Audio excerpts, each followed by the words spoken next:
Donc effectivement, je vais vous parler des lactates au scalp qu'on réalise en salle d'accouchement pour surveiller les fœtus des mamans qui sont en train d'accoucher.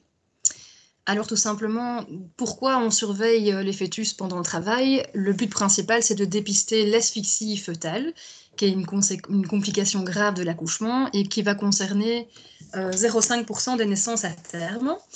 Et dont les conséquences peuvent bien entendu être lourdes, notamment à court terme, ça peut engendrer le décès du nouveau-né, ou encore des défaillances multiorganiques, ou ce qu'on appelle les encéphalopathies néonatales.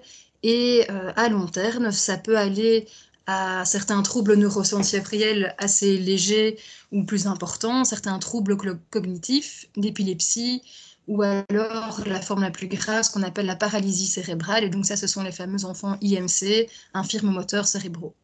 Alors, c'est important de noter qu'en fait, seulement 10% des IMC sont liés à un événement qui se serait passé pendant l'accouchement. Sinon, la majorité, c'est probablement lié à quelque chose qui est survenu avant l'accouchement.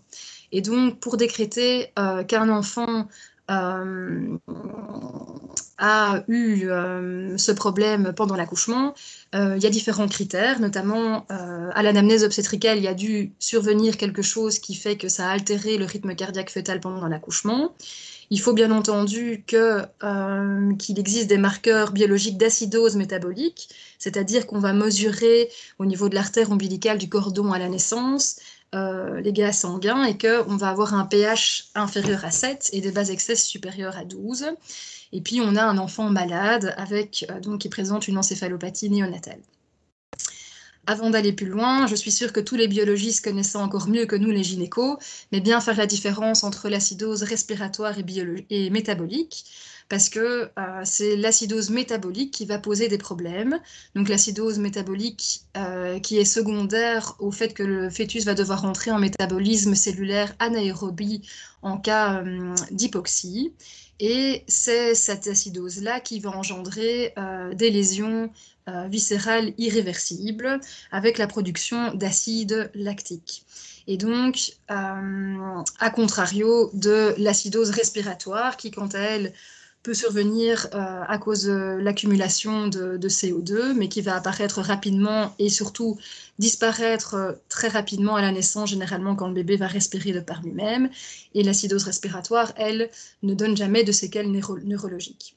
Et donc, pour les deux, on va avoir un pH abaissé, mais pour l'acidose respiratoire, on aura une PCO2 augmentée et des bases excès et des lactates au cordon normaux.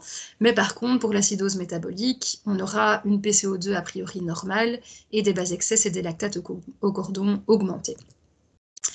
Alors, en pratique, comment est-ce qu'on détecte et qu'on surveille les fœtus? Eh bien, l'examen de première ligne, c'est ce qu'on appelle le monitoring fœtal ou la cardiotocographie. Et donc, c'est cet appareil composé de 2 capteurs qu'on place au niveau du ventre de la maman. Et il y en a un qui va nous donner le rythme cardiaque fœtal, qui est cette ligne du dessus, et puis la ligne du bas qui représente les contractions. Et en fonction de différents critères, le clinicien en salle d'accouchement va pouvoir statuer et dire si le rythme est normal, pas de risque d'acidose et d'hypoxie, si le monitoring est suspect, faible risque d'hypoxie, ou si le monitoring est pathologique et nécessite une intervention rapide parce qu'il y a un haut risque d'asphyxie.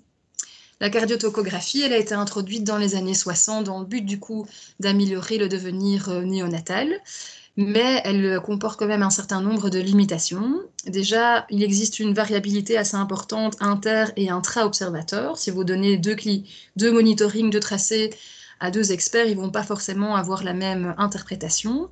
Il existe aussi une variabilité interfœtus assez inconnue. Donc, 2 fœtus peuvent supporter différemment et pendant un différent laps de temps une hypoxie.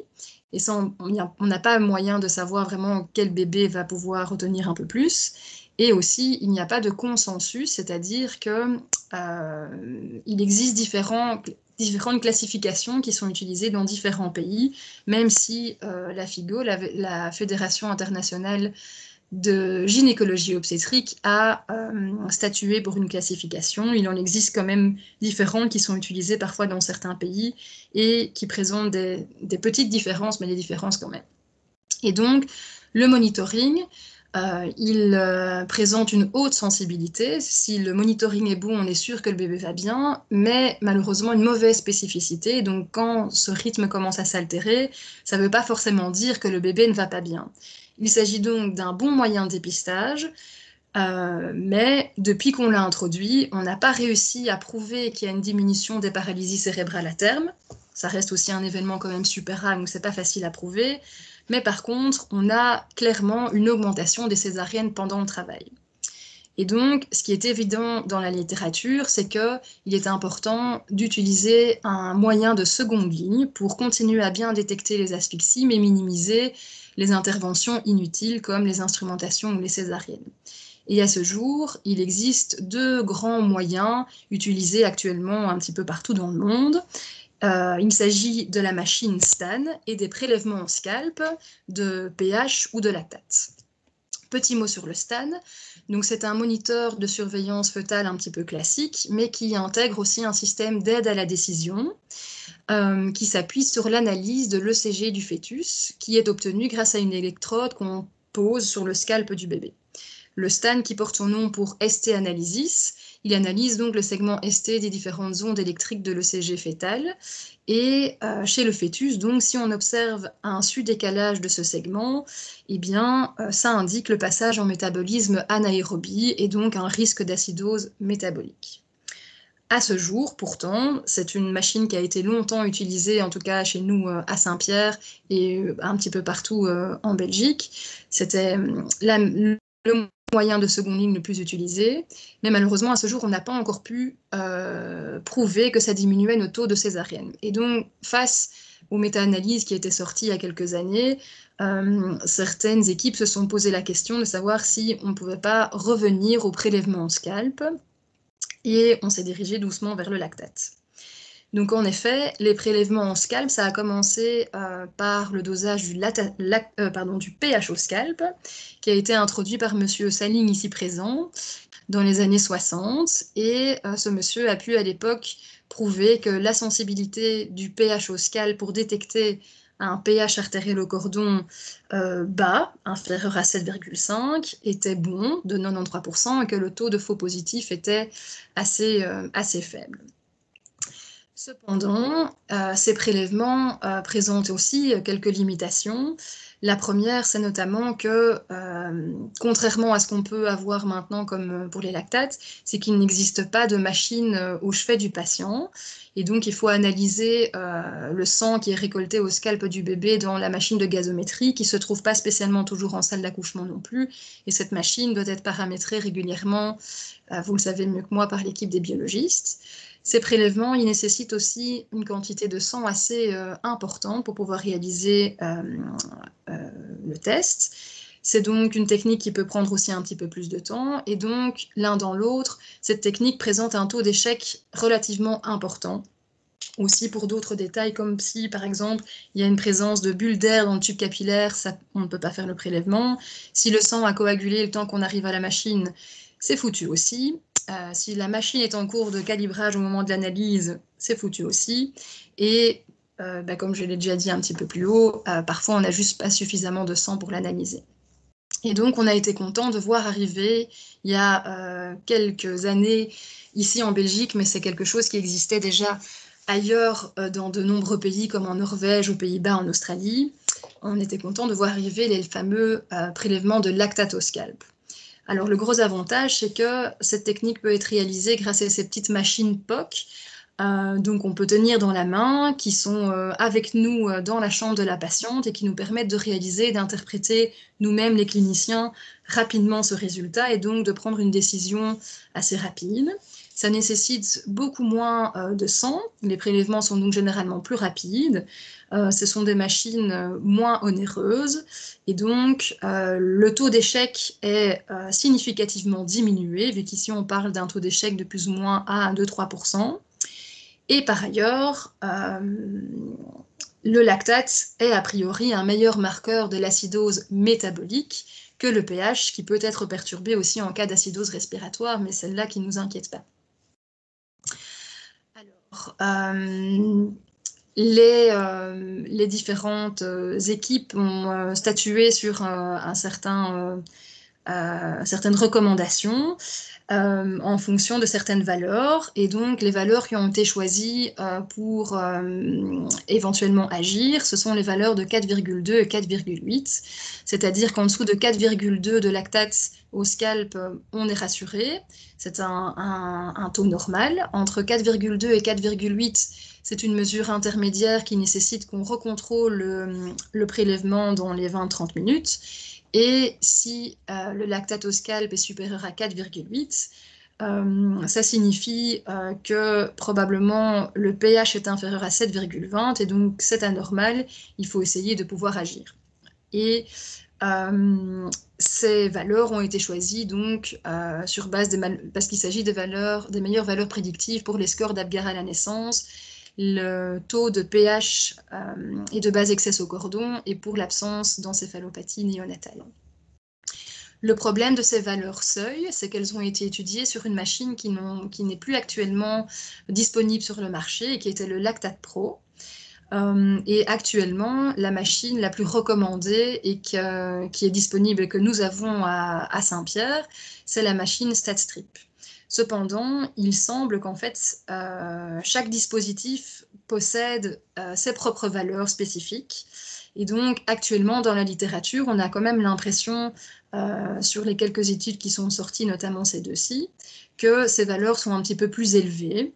Après, vous pouvez observer qu'il s'agit d'études basées sur 300 ici pour la première étude et plus ou moins 57 prélèvements pour la deuxième. Donc, ce ne sont pas non plus des super grosses études. Et donc, actuellement, la Cochrane, elle ne recommande pas de valeur, mais elle dit qu'il faut utiliser le cut-off propre à chaque dispositif sur le marché. Mais la Cochrane est très puriste au niveau scientifique. Et donc, la FIGO, qui nous aide plus pour les recommandations un peu plus pratiques, elle a à l'heure actuelle pas modifié les valeurs seules dans le protocole. Et donc, on utilise toujours ces fameuses valeurs de 4.2 et 4.8 pour agir. En pratique, comment est-ce qu'on réalise un prélèvement? Eh bien, on a ces petits kits, comme vous pouvez le voir en haut à droite, qui contiennent notamment un amnioscope, comme une espèce de spéculum. Donc, on va insérer dans le vagin des patientes pour pouvoir aller observer le scalp du bébé. Ça peut éventuellement être une fesse si le bébé est en siège. Ça, on a déjà fait, c'est pas interdit. Bien entendu, pour pouvoir voir la tête du bébé, il faut que la patiente soit en travail et du coup que son col soit suffisamment dilaté. À partir de 3-4 cm, c'est quelque chose qu'on est capable de faire. Et il faut bien sûr que les membranes soient rompues. On installe la patiente en position gynécologique ou en position latérale si elle préfère. Et ensuite, manœuvre super importante, c'est qu'on essuie bien le scalp à l'aide d'une compresse dans le but d'éviter des faux positifs qui peuvent être présents si on est en contact avec du liquide amniotique ou du sang maternel. On écarte bien les petits cheveux du fœtus, on applique une sorte de vaseline stérile qui permet de former une belle goutte. Et ensuite, à l'aide d'une microlame de 2-3 mm qui est située au bout d'un des longs petits instruments que vous pouvez voir, eh bien, on va faire cette petite incision qui va nous permettre de récolter une goutte, goutte qu'on va récolter à l'aide donc d'un tube capillaire épariné. Et puis, ce petit tube va nous permettre de déposer la petite goutte sur la tigette qu'on introduit dans la machine et ça nous donne un résultat en 13 secondes. Il existe certaines contre-indications au prélèvement. C'est forcément si un monitoring est tellement mauvais, à ce moment-là, on ne va pas perdre de temps à faire le prélèvement, on agit directement. Et c'est également contre-indiqué en cas d'infection virale active, comme les hépatites B, l'hépatite C, le HIV ou l'herpès, et en cas de suspicion de troubles de la coagulation chez le fœtus. Les complications pour ces prélèvements, pour le lactate en tout cas, elles restent rares. Et il s'agit principalement d'infections potentielles du scalp du bébé ou des hémorragies par lacération. Parce que ça peut arriver qu'on fasse plusieurs prélèvements chez un même bébé. Alors, pour un petit peu résumer et conclure par rapport au lactate au scalp, localement à Saint-Pierre, ce que je peux vous dire, c'est qu'on a introduit cette technique en décembre 2017 et qu'elle a doucement remplacé actuellement totalement le STAN. Données pas très scientifiques, mais dans l'équipe, on est assez satisfait de cette technique parce qu'on a l'impression qu'on comprend mieux ce qu'on mesure par rapport au STAN. On n'a pas pu prouver à ce jour bien, la diminution du taux de césarienne, mais ça, plein d'équipes essayent de faire ça et c'est quelque chose qui est difficile à prouver. C'est un examen qui est bien accepté par nos patientes. À ma connaissance, je pense qu'on n'a pas eu de refus et heureusement, on n'a pas eu de complications de type hémorragie et infection. Et surtout, le plus important, c'est que à ce jour, on n'a pas eu d'incident de bébé asphyxié à la naissance qui aurait eu un lactate rassurant dans l'heure avant la naissance. Donc, on n'a jamais eu de problème par rapport à ça. Plus globalement, dans la littérature, ce qui est certain, c'est que c'est nécessaire d'utiliser un moyen de seconde ligne. Après, c'est celui qu'on souhaite, c'est celui qui est disponible, le STAN, le pH, le lactatoscalp. Si on compare le pH ou le lactatoscalp, il n'y a pas de différence significative pour le devenir néonatal et le mode d'accouchement. Par contre, clairement, il y a moins de taux d'échec avec les prélèvements de lactatoscalp. Et en ce qui concerne la comparaison entre le lactate et le STAN, voire l'utilisation du monitoring seul, ben, on ne s'est pas encore tranché actuellement. Et donc, on a vraiment besoin d'études prospectives qui comparent l'utilisation du monitoring et du lactate versus le monitoring seul, et pourquoi pas aussi le comparer au STAN, pour enfin pouvoir voir si on diminue vraiment nos taux de césarienne ou d'instrumentation. Et aussi, ce qu'il n'y a pas encore beaucoup dans la littérature, c'est plus de données concernant les complications potentielles, le devenir au long terme des nouveau-nés, la satisfaction et l'anxiété maternelle, parce que ça reste un examen relativement invasif, et également une analyse économique pour voir finalement qu'est-ce qui pourrait au niveau des soins de santé coûter le moins cher. Et pour terminer, il faudrait aussi éventuellement modifier les consensus par rapport aux valeurs seules en fonction de chaque dispositif mis sur le marché. Et sinon, a priori, en obstétrique, on pense qu'on n'a pas fini d'entendre parler du lactate, notamment parce qu'il y aurait un créneau au niveau de machines et de dispositifs qui permettrait de doser la lactatémie fœtale en continu, parce qu'une des limitations du lactate, ben, c'est qu'on a un résultat à l'instant T et qu'on ne sait pas finalement en combien de temps après le bébé peut se dégrader. Donc ça pourrait être un avantage. Et enfin, il y a des équipes qui étudient aussi le dosage du lactate dans le liquide amniotique pour gérer les cas de dyskinésie, donc quand le col arrête de s'ouvrir. Et donc l'idée, c'est de savoir si le muscle utérin est fatigué ou pas, est en anaérobie aussi ou pas, pour voir si on peut discriminer les cas où ça vaut la peine d'encore essayer d'attendre ou ça ne vaut pas la peine parce que l'utérus est trop fatigué et qu'il faudrait césariser avant d'obtenir des complications. Voilà.